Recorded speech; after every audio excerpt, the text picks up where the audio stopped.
August 1914. Europe went to war with a smile on its face. In London, Berlin, and Paris, young men rushed to enlist. They were afraid the war would be over before they got a chance to fight. The politicians promised them a jolly little war. They promised glory. They promised they would be home by Christmas. But by December, the lie was exposed. The war of movement had smashed into a wall of machine gun fire. The armies dug in. A scar of mud and barbed wire tore across the face of Europe, from the Swiss Alps to the North Sea. Life in the trenches was a horror story. It rained constantly. The water mixed with the clay to create a mud so deep it could drown a man. Rats, the size of cats, feasted on the unburied dead. And the cold. The winter of 1914 was one of the wettest in memory. At the Ypres salient in Belgium, the British and German lines were incredibly close. In some places, no man's land, the killing ground between them, was only 30 yards wide. You could hear the enemy coughing. You could smell their breakfast cooking. This proximity created a strange psychological effect. You realized the monster across the field was freezing just like you.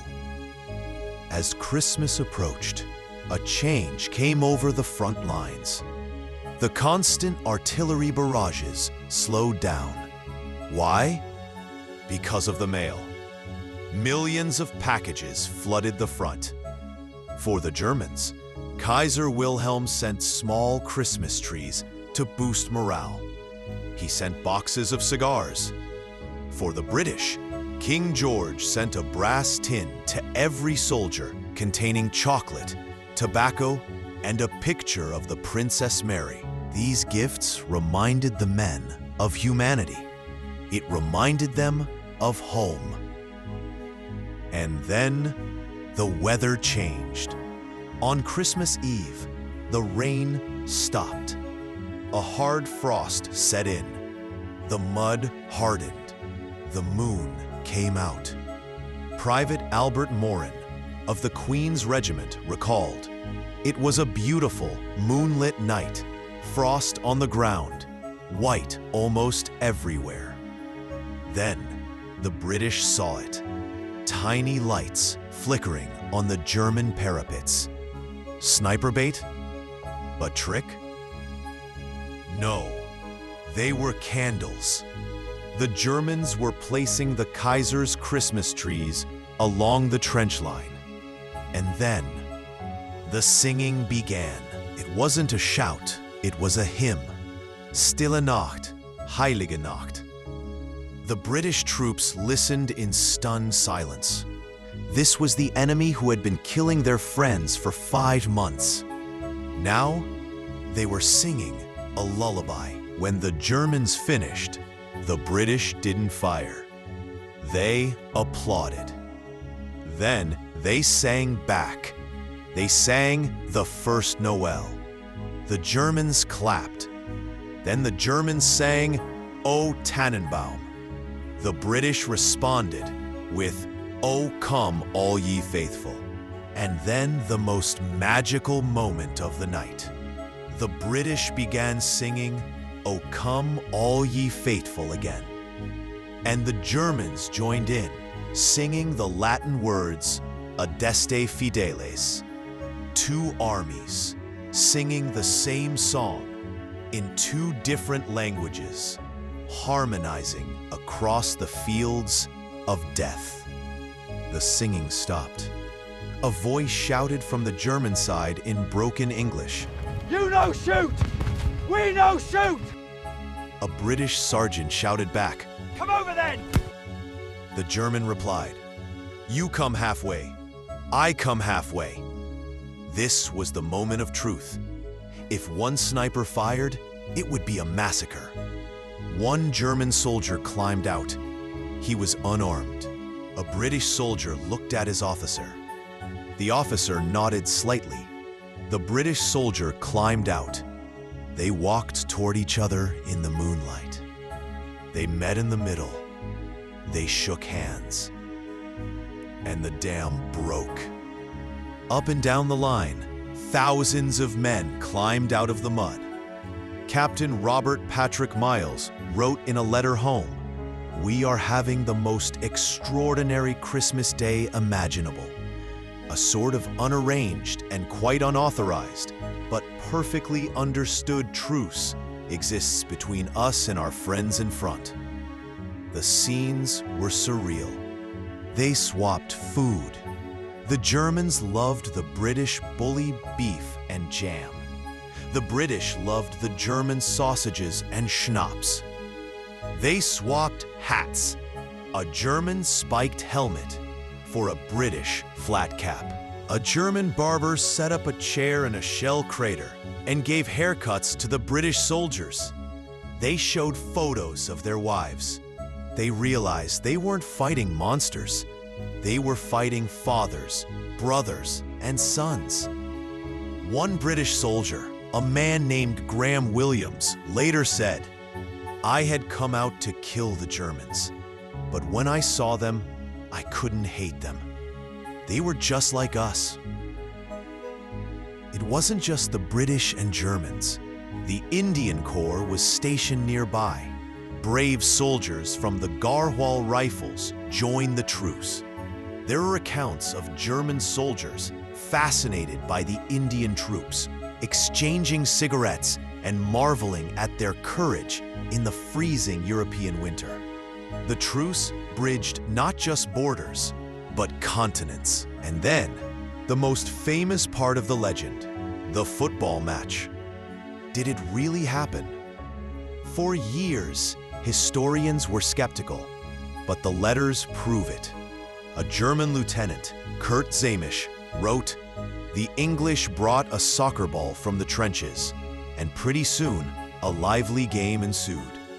How marvelously wonderful, yet how strange it was. It wasn't a professional match. It was chaos. 50 men against 50 men, coats for goalposts. The frozen ground making everyone slip. The 133rd Royal Saxon Regiment played against the Scottish Seaforth Highlanders. Legend says the Germans won 3-2. But think about that image. Men trained to kill each other, running around laughing, kicking a leather ball, while artillery shells lay unexploded nearby. It remains the most powerful image of sport in human history. But the truce wasn't all laughter. The daylight revealed the horror of no man's land. The bodies of those killed in the attacks leading up to Christmas were still there, frozen, twisted. The truce allowed the men to do something vital: bury their dead. Together, enemies dug graves in the frozen earth. They held joint services. A British chaplain reading the 23rd Psalm. A German student translating it. "The Lord is my shepherd." They stood side by side, mourning the very men they had killed days earlier. This shared grief bonded them tighter than the football did. It was an acknowledgement of their shared suffering. However, not everyone joined in. Many French and Belgian units refused to fraternize. We must understand their perspective. The Germans were on their land. The Germans occupied their villages. For the British, this was an away game. For the French, it was an invasion. To them, shaking hands with the invader wasn't a miracle. It was a betrayal. The generals were horrified. When news reached headquarters, they panicked. If soldiers realized they could just stop fighting, the entire war would collapse. General Sir Horace Smith Dorrien issued a furious order. Friendly intercourse with the enemy is strictly forbidden. It destroys the offensive spirit. The order came down: shoot or be shot. Some units tried to keep the peace for a few more days. They would fire artillery high, aiming to miss. They would warn the other side, "Keep your heads down, the general is coming." But slowly, the machinery of war forced them back. Captain Charles Stockwell of the Royal Welsh Fusiliers fired 3 shots into the air to signal the truce was over. But German Captain Bowd fired 2 shots in reply and dropped back into the mud. The war resumed, and it would not stop for another 4 years. Gas attacks, flamethrowers, tanks. The horrors that were coming would make the Christmas truce seem like a dream from a different life. Most of the men who played football that day would be dead before the next Christmas. So what does it mean? Cynics say the truce changed nothing. The war went on. Millions died. But they are wrong. The Christmas truce proved that war is not the natural state of humanity. It is an artificial construct forced upon us. When the systems of control broke down, when the generals weren't watching, the natural instinct of these men wasn't to kill.